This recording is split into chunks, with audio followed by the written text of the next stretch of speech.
Welcome to another episode of the Forgotten Athlete podcast. I'm here as your host, Joseph, here with Zach. How's it going? Man, things are really great here. How are things with you?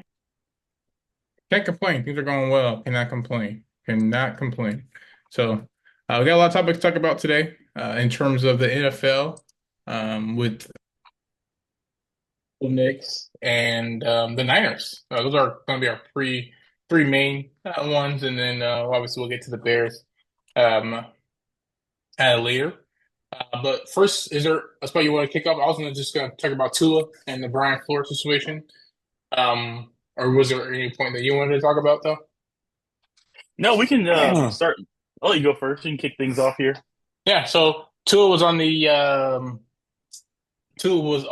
Dan Le Batard show. I can't think of that. Could not think of his name, but he was on the Dan Le Batard show. I want to say it was this. I want to say it got released on Monday. I watched it yesterday. He was just discussing his personal growth.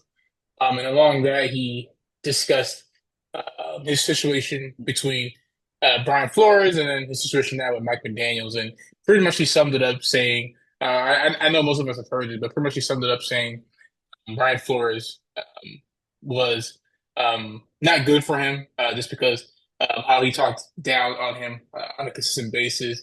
I didn't believe in him. And he characterized Brian Flores as being a terrible person. Brian Flores has been spoken out, which is why I'm glad we didn't, release the podcast yesterday because he spoke out this morning and he discussed it and he just discussed how he has evolved and kind of gave a mature response in terms of commenting on the situation. Now, we both play sports, obviously not at the highest level in terms of competition with college and the NFL. And Tua, he has not been coached by hands on like happy go lucky coaches. He's been coached by Nick Saban, who is a hard ass, and he's been coached by one of the toughest schools in high school, as well as just being coached by his father, and his upbringing. And I'm pretty sure Tua knows a thing or two about tough coaching, right? Um, but with the Brian Flores situation, I think it's different, and I didn't really think about what he was saying until because obviously you wanted to hear both sides, and Brian Flores kind of spoke out, so I can kind of get a full answer now. But I wasn't sure how I was going to answer this yesterday, and I think he realized obviously what type of coaching style he likes, but Tua realized something about himself, and this is good that he realized about himself, is that he needed motivation in terms of his development, right? He needs positive affirmation, right? That's his way of developing as a person in his job set. I think that's important to know, especially the quarterback position. You can't just talk about a player, right, and coach him the same as you would, another player. So I'll kind of start off this there. Obviously, I want to hear your thoughts on the situation, but I want to hear where you're coming from and what you got to say. Yeah. Where do I start here? Because when I first heard it, it was a little bit off-putting, in my opinion, right? Yeah, Because I think he's on the show and he could have. This happened years ago. I mean, Brian Flores is like the I mean, situation's dead. yeah, Brian Flores has had yeah, two jobs since then. With the Steelers, and then he went to the Vikings last year. And if you want any proof to know how good of a coach he was, look up the defensive stats for the Vikings before he got there and after. Like yeah. they got tremendously better, right? Um, Steelers are always pretty good defense, but even the Dolphins. I mean, when he got there, well, that's the first part, right? Second part I wanted to discuss is the situation itself wasn't um, a match made in heaven for anyone, Yeah. Tua or Flores. You had the ownership who, I mean, the ownership played a role in this too, from my understanding, right? Like they were trying to get Brady. Like that's why they ended up getting fined, right? So it's not just like, hey, this is all on Flores. The team didn't like nobody wanted Tua for rightfully so. If you can get Tom Brady, bring him in. I mean, over Yeah. everybody, but only a handful of quarterbacks today. So that's something that he didn't discuss, but I would love to hear. Well, when it comes to Flores, the guy who he interacted with, we kind of discussed this with the Eberflus situation with Caleb. These are Yeah. defensive coaches, and they coach differently to offensive players, which is why I think it was brilliant that Eberflus brought in somebody like Nick Saban, who he had to change the way he coached. Like we see him all the time yelling at his linebackers. His DBs are like his baby. Like he sees them Yeah. yelling at Yeah. them all Yeah. the time. But you don't really see that In the geared show. towards the Yeah. quarterbacks. I'm just saying Quarterback, like yeah. that when Saban, you don't Oh. see him do that Oh, you're because talking there about is a Saban. Okay. Okay. Okay. Okay. yeah Saban, yeah Saban. So you do have to treat um people differently. Like in my little notes here I have, right, that I want to mention. There's many ways to coach, right? Anywhere from soft to hard, right? That's the scale. It seemed like Flores was hard all the time, and it's his first coaching job. Like let's understand that young coach ownership said, "Hey, we need you to lose games on purpose." Yeah. That's going to ruin his like. So it's a terrible situation that he was in, and he needed to get the best out of Tua, and he felt the way he grew up, which was really hard, tough coaching, he could pass that along to Tua. And somewhere in there, Tua, I don't know if he realized it yet, but if he wants to win a playoff game, he's going to have to rely on something that Flores taught him. Like, let's be real. Like, Toughness. everything's not just peaches and rainbows all the time. Like, Yeah. that's just not real life. So, like, he has an issue with the cold weather, for example. Maybe McDaniels isn't the right coach for him with this part of his development. You got his confidence up and everything, but like you can't be. I don't want to call him like a sissy, like, but soft in the lens that when the weather, like we all know the numbers, right? When the weather's below a certain temperature, the team doesn't Yeah.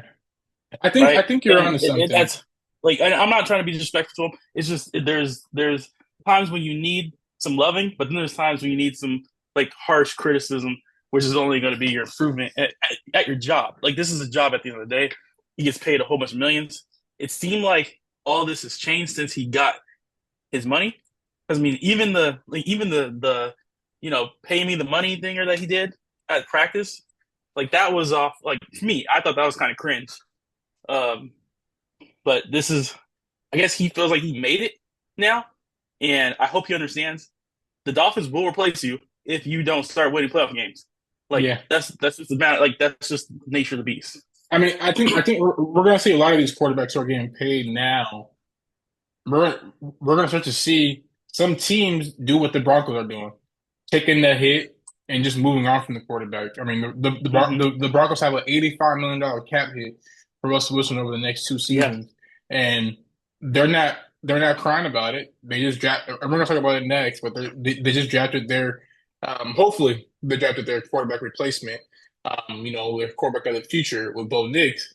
But it goes back to what you were saying, I think, beginning in terms of the style of coaching that Tua has now, right? Versus what he needs, versus what he needed, and versus what is going to help him overcome the cold weather games, for an example, the injuries, for an example, right? Mike McDaniel could have been the quarterback to help him get his confidence and to make it so he doesn't play scared. Because I think Tua's thing was he was playing scared. He was playing Well, scared, they could pull getting him, hurt. right? They were playing like Yeah. two quarterbacks. Like it was, he threw a bad pass. Well, Fitzpatrick get in the yeah, game. exactly. If his, Well, and yeah. that's not good for anyone. Let's be real.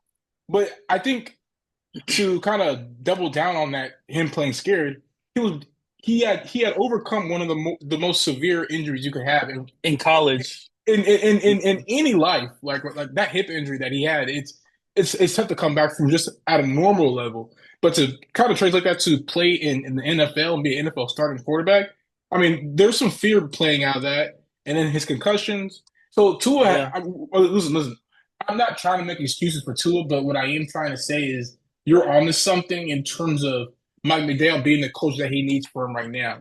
But this is not the end all be all, right? You getting paid the first, a big contract is not the end all be all that he wants and that the Dolphins want from Tua, right? They're going to want more from him, and eventually it's going to get to the point where someone's going to drill in him like, hey, why can't you play in the cold weather? Why can't we play? Okay, we can't play in the cold weather. Why can't we get home field advantage? All right, we go home field advantage. why can't we win a playoff game? Right? These are gonna have these questions are gonna arise sooner than later, right? And it's gonna come from the media, it's gonna come from coaches, it's gonna come from ownership, front office. It doesn't matter who it's gonna Yeah. come from.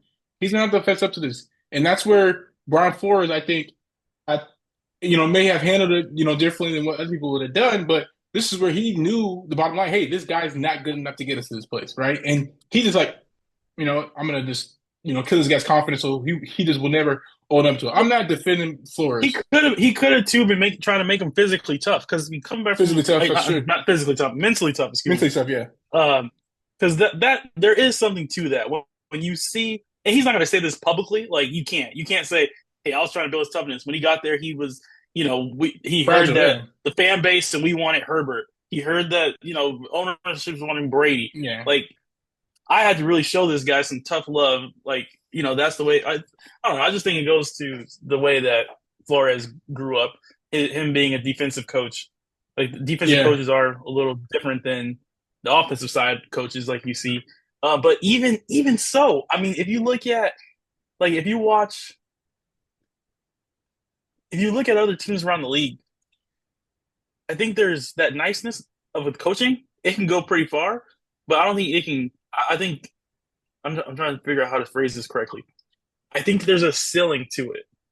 Yeah, there's only so much you can. I mean, because you can look at a lot of situations. Like look at Kyle Shanahan. Andy Reid's a Look at Kyle player coach. Shanahan. Can we say Kyle Shanahan? That It's dude's just the him. ultimate player coach. Everyone loves playing for that guy, Kyle Shanahan. And look at him. They get to the Super Bowl, but they haven't won one. Like maybe he needs to yell at his team a little bit more. I don't know. Bringing Brian Flores to be a jerk. I don't know. Yeah. But it's like it's not all. I don't know. I'm not in the locker room, so don't get me wrong. I haven't been in one. I What think 15 years? No, less than that. 14 years, something like that, right? But I mean, it could have changed. These kids are changing too. So I think coach is very important, right, for how you I build a am. team. And But go ahead. No, I was going to say, coach is a big thing in terms of how you build a team, how you build an organization, and how you just overall build a place that is comfortable for people to like to work in, right? You don't want people timid. Like even the Patriots, for example, the Patriots dynasty, you never heard someone say, "I was scared to go to work," or "I feared, making a mistake." Like that just it was just do your job. That was your thing. Do your job. It wasn't a fear tactic that they had on Belichick. It was just this was the culture that they had created to do your job, right? And Mike McDaniel's culture, it seems like it's half fun, but at the same time, what? Play freely, and play to your best ability. I think that's and I think that's where we're talking about like old football versus new football. Like even Andy Reid, like you can listen to Sean McCoy. LaShawn McCoy says like Andy Reid will drill your butt like yeah, if you need it, or if he sees that you're slacking, he will drill you. They play in the preseason every game for the most part, besides the first game. Um, play the first half of each game for the most part. So like these old style, old methods, quote unquote, of coaching is still needed, I think, in today's game because that's how you build respect for the game and respect for your coaches. But there's other ways to do it as well. So yeah. I There's don't know if more you than have any one way to skin last. a cat. Yeah, exactly. I don't know if you have any last thoughts on this, but um, Well, my last thought that I did want to mention too, right? Um, we do know the Dolphins when Flores took over had one of the worst rosters in the league, right? yeah, We know that the owners went to him and said, "We need you to lose," right? And in his last 2 years there, this guy was 19 and 17, yeah, right? For an overall record of 24 and 25, with ownership that didn't want to win, right? A quarterback.